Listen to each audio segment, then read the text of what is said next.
All right. Happy to be joined by Simon Keelan right now. Caddie for Séamus Power. Win number 2 for you guys there in Bermuda last week. Congrats.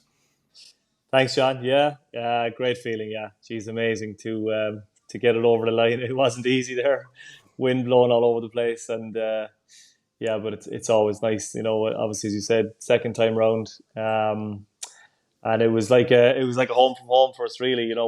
We've made so many Irish and English friends there, so it was like the next best thing to the Irish Open. So it was Yeah, great. that's interesting. I didn't really realize that, and I want to dig into that a little bit. But I mean, he did talk about the difficulty of the closing stretch. He had a great press conference afterwards. I was able to listen to, and he just said once you got on 12T, it was dead into the wind and playing really difficult. Was there anything you were particularly proud of saying or doing, in that little closing stretch to help him navigate, finishing it off? Well, look, I think the first thing was obviously Ben Griffin came out of the blocks. Was he 5 under through 9 or 5 under through 10? He made everything, and it certainly wasn't the case that he didn't look like he was going to make a mistake. It was just a lot of the holes that he played well were like downwind or Mm-hmm. crosswind. But we knew as soon as you kind of turned to 12, you're going to have a scenario where you're back into wins. And they play it tough. Anybody that's been there knows that stretch from like 13 through 16 is pretty brutal, and then 17 downwind the fairway gets a little narrow, water left, has it right. So we just kind of kept saying, look, this guy hasn't started leaking oil yet, but these holes are only getting tougher here coming in. Séamus had played them nicely. I think he had birdied the 16th at picturesque par 3 3 days in a row. Amazing. Yeah, and I think we had a decent strategy for the par 5 17th, and then 18. He'd been driving it well, so we just felt like if we were within one or two with 3 4 holes to play, we'd be right in the mix. And obviously, you hate seeing a guy, especially Benny's a nice guy, and Alex on the bag. You hate seeing a guy bleed out as much as he did, Mm. but obviously, at the same time, you want to be there to capitalize. So I think the turning point was probably 14. He had a lost ball, or see he had a ball in the hazard on left, and we were just kind of waiting on a ruling for quite some time, and we knew it was important. Seamus in the fairway, and long story short, I think everybody saw like Ben obviously got a favourable drop that meant he could get it up close to the green. He made bogey, and then Seamus made birdie. So that was the big turning point. We went from being one behind to go one ahead, and Mm. thankfully never looked back. Yeah, so it was one of 28 birdies on the week, which was like a record. I mean, what did you find impressive with the good play throughout the entire week?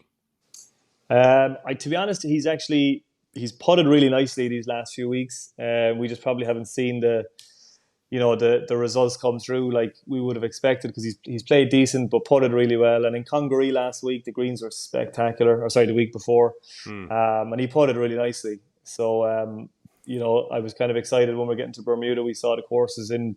I think that was our fourth time there, and it was probably in the best condition we'd seen it, to be honest. So yeah, I was kind of excited, and again, as I said, it always feels like a home event there. We've made some great friends, and we go out for dinner with them, and they're just great people to be around. So it was a real relaxed kind of island vibe that Bermuda is really for the week. And that's one of those things where people like from afar don't know, like that's a home game for you guys. And the Irish flag was showing up all over. And I Yeah, got to be honest with you, like I'm on the show last week having to handicap the event, and I haven't seen Séamus play, but I've watched the results. And you look at his stats, and the iron play was not good. But you said he's been putting well, and I know he likes to place. And I was like, his short game's always going to help him to have a good week. But I really didn't anticipate him going out and winning, just given like what I had seen stats wise. I hadn't been watching him play, but then you guys have a comfortable place to stay. You like the golf course. He gets in a good vibe going, starts filling up the cup, and then there you go. You're off and running. yeah, exactly. And there's a lot to be said for that, as you know. It was one that was on the calendar early on in the fall schedule. I think we played at somebody the week before in Congaree who was like, why are you going to Bermuda? And we were like, well, we love it there. It's a great place. We've great friends, and it's an enjoyable course. It's not you're not going to be overawed by length or anything like that, but it's picturesque and it was in great condition. So Yeah, it's just one that I think no matter what happens with the tour schedule going forward, as long as it's a Bermuda Championship, I'd say we'll be there. Yeah. It's a fun week. Well, nice to be, it's a full purse, full perks, and Yeah, punch the ticket into the Masters. I mean, don't have to kind of wait out the top 50 thing now. He's like, he knows he's in and just sets up so good for, I mean, there's a couple tournaments left this year. You're in Mexico right now, and probably it sounds like play Georgia as well, but like just the excitement about going into next year now, I guess, what is your assessment of that from your end? yeah, definitely. I mean, it was obviously nice this year. It was our first year getting in all the majors, but we kind of snuck into the Masters almost after a great week in the match play. But it was only 10 days beforehand that we really found out we were in there. So it's nice, I suppose, right now knowing okay, we can actually plan and look forward to it, and maybe get down there for a practice round a couple of months beforehand, or just to kind of enjoy the knowing what the schedule is. But in true Caddie fashion, I think you're just always kind of waiting by the phone to Yeah. see, yeah, what are we getting in, suitcases packed ready to go. But it's definitely nice now knowing that you probably have all four majors locked up and Mhm. the top 50, and maybe looking ahead to things like potentially pushing for a Ryder Cup spot, or something Yeah, in that in that field. So absolutely. that's obviously nice to be able to raise the bar like that. Yeah, maybe you thinking you can maybe sneak in a practice round at Augusta yourself?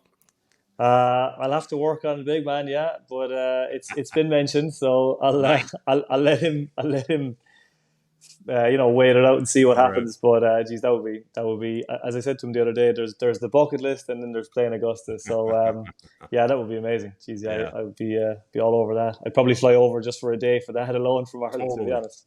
Absolutely. Is Yeah. there something new that he showed you last week in his second win, like that you hadn't seen before, or what, what was your read on just, win number two?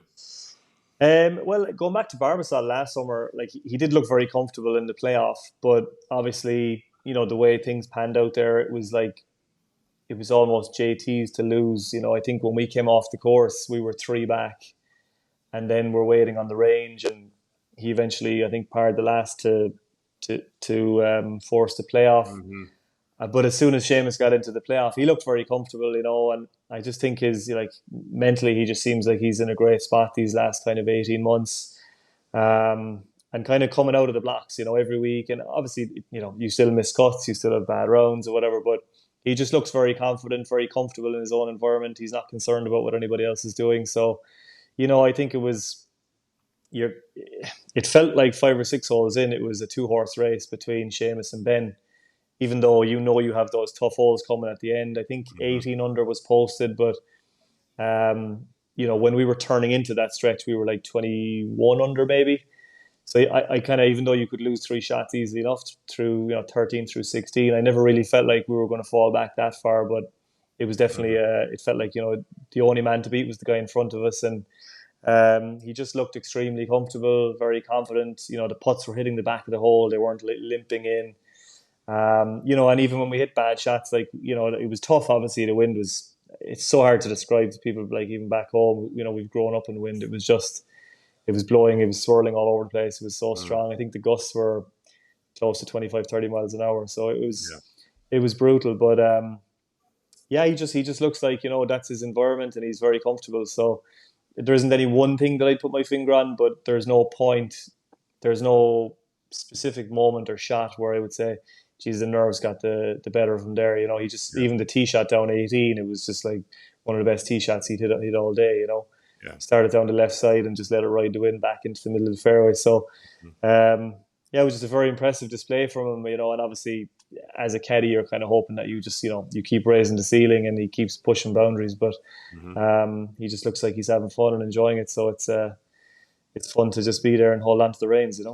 Nice. Yeah, I got two Irish related questions. We'll get you out of here. I mean, there's been some run with the Irish golf, right? I mean, Rory on top of the world.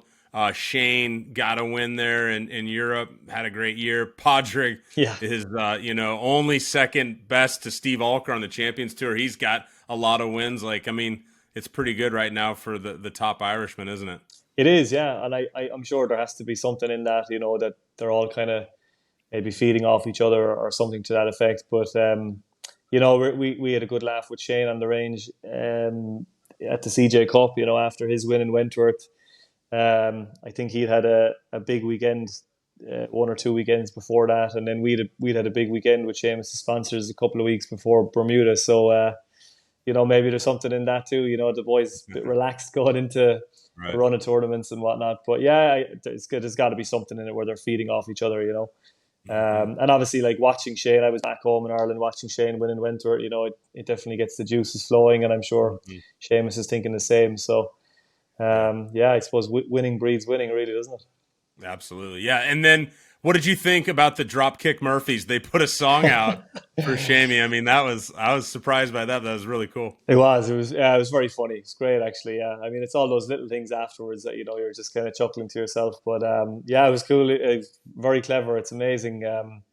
Obviously, in our neck of the woods, we're watching golfers ply their trade, but you see these musicians, and it's just like straight off the bat, they're rolling it off their tongue, not a bother to them.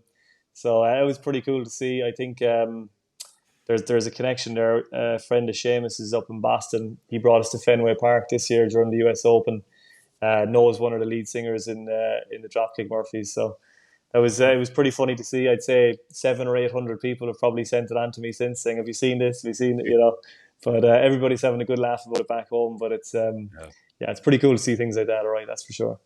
Yeah, I'm sure they'll be singing it in the bars in Waterford. They already have it memorized. Them. Yeah, exactly. No doubt about it. Yeah.